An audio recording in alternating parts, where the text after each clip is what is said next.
Bonsoir fidèles téléspectateurs et bienvenue dans ce 21h de la télévision Bonferré.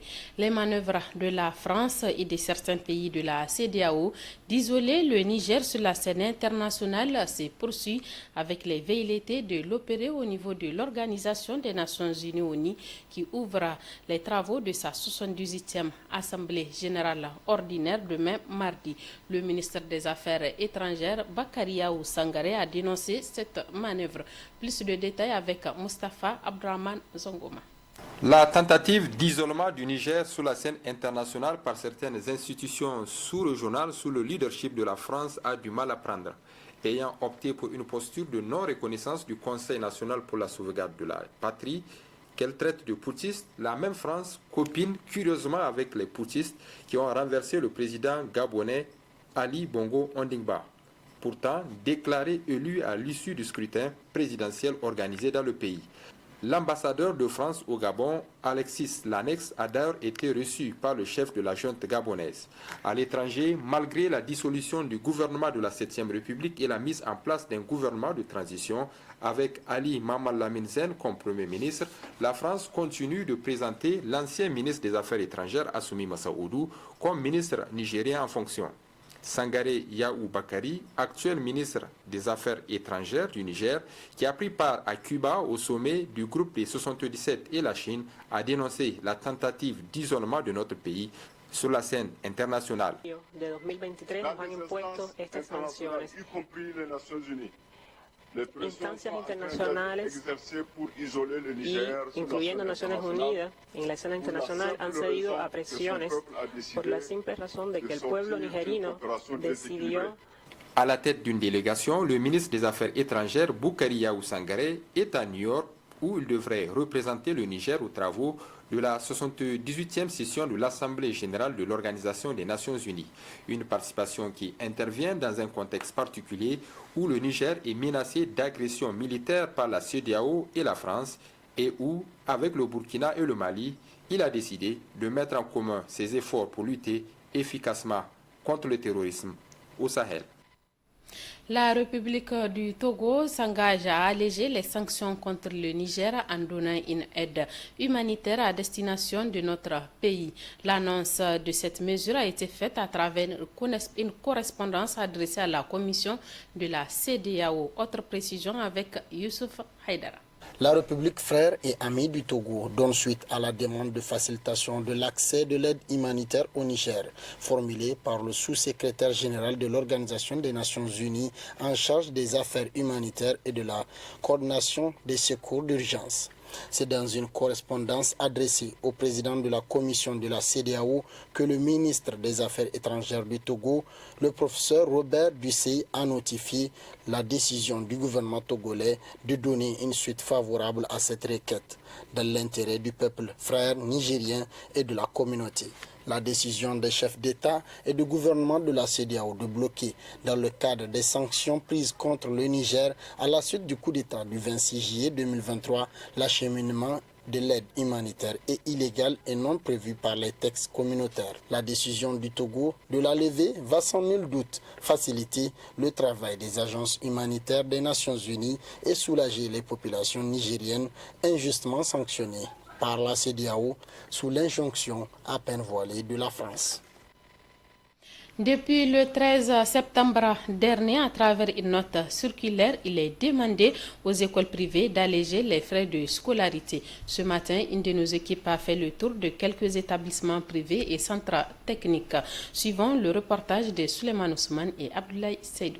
Par la note circulaire numéro 0047 du 13 septembre 2023, la ministre en charge de l'Éducation nationale et de la formation professionnelle et technique a demandé aux établissements d'enseignement général et de la formation professionnelle de se soir à toute augmentation des frais de scolarité dans les écoles privées.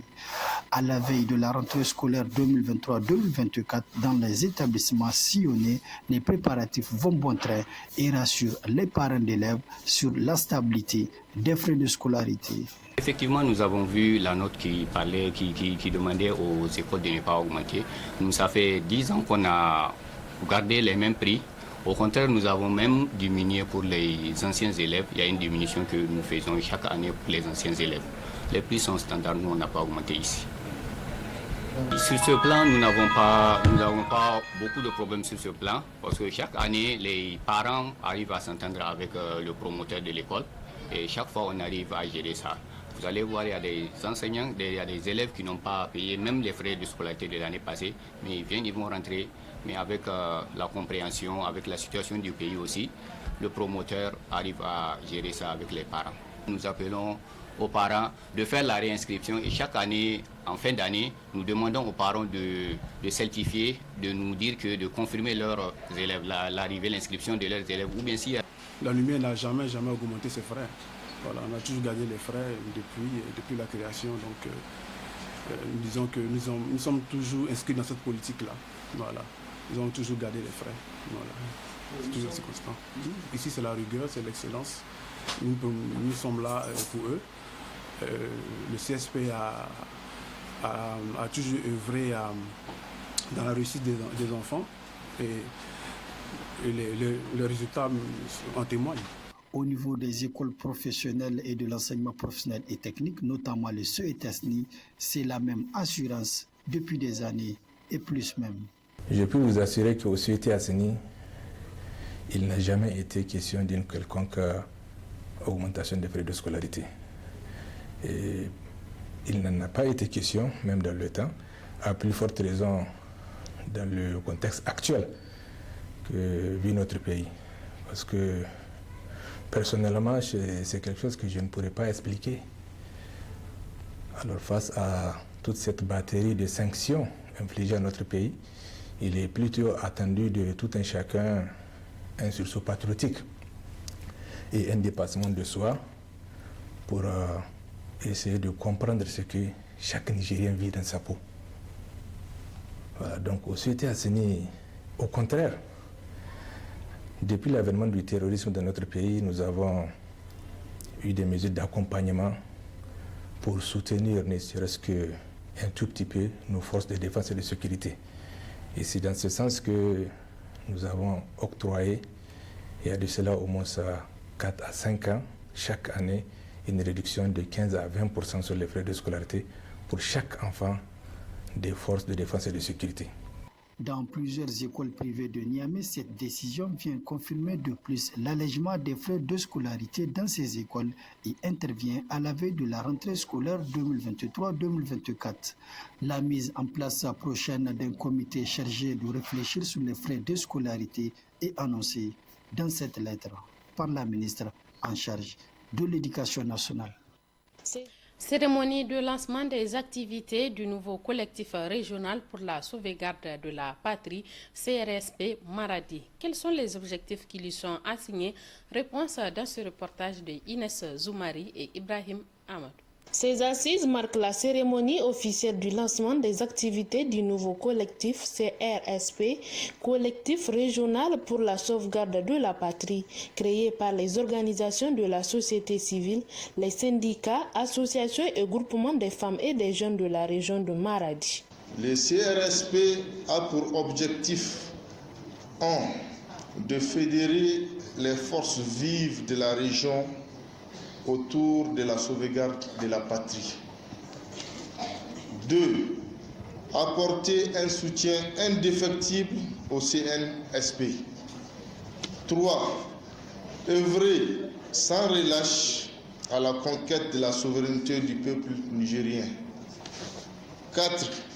Accompagner les autorités régionales à réussir leur noble mission. 5. Sensibiliser la population sur la citoyenneté. 6. Promouvoir la culture de la paix et de la cohésion sociale. Cette initiative, qui a pour but la sauvegarde de la patrie, est appréciée par le maire central présent à la cérémonie. Je me réjouis également de cette initiative louable qui permet de fédérer les différents mouvements de soutien au CNSP dans la ville et dans la région, afin de mieux mener la lutte pour la sauvegarde de la nation. Je profite de cette occasion pour réitérer notre disponibilité et notre soutien sans faille pour vous accompagner dans vos initiatives de défense de la patrie. Cette cérémonie de lancement officiel des activités du CRSP a consisté également à la présentation des membres du bureau qui conduiront le dit comité. Une de nos équipes s'est rendue ce matin au niveau du service du système information sur le marché agricole pour s'inquérir de la stabilisation des prix des différents céréales sur le marché. Le point avec Samira Issa Mega et Siraji Mama. Comparé à la semaine dernière, le prix des différents céréales sur le marché, à savoir le mil, le sorgho, le maïs, ont connu une petite baisse, à l'exception du riz qui est souvent importé selon les services du système d'information sur le marché agricole CIMA. Clairement, les principales céréales, le mil, le sorgho, le maïs et les riz. Donc le mil et le sorgho sont des produits, c'est des productions locales. Donc le maïs et les riz, on les classe parmi les importés. Même si quand même on produit du maïs et du riz localement, elle est assez insignifiante pour qu'on puisse la classer. Donc ce qui fait qu'on les classe parmi les produits importés. Donc n'empêche, nous avons assisté pour le mil à une baisse de 2%. Pour le sorgho également à une baisse de 1%. Et pour le maïs à une baisse de 2% également. Les riz, lui, il est resté stable. Donc, il faut comprendre là aussi. J'ai dit que le mil, la production a commencé. Le sorgho, et le fait qu'il y ait le palliatif mil, donc son prix a diminué.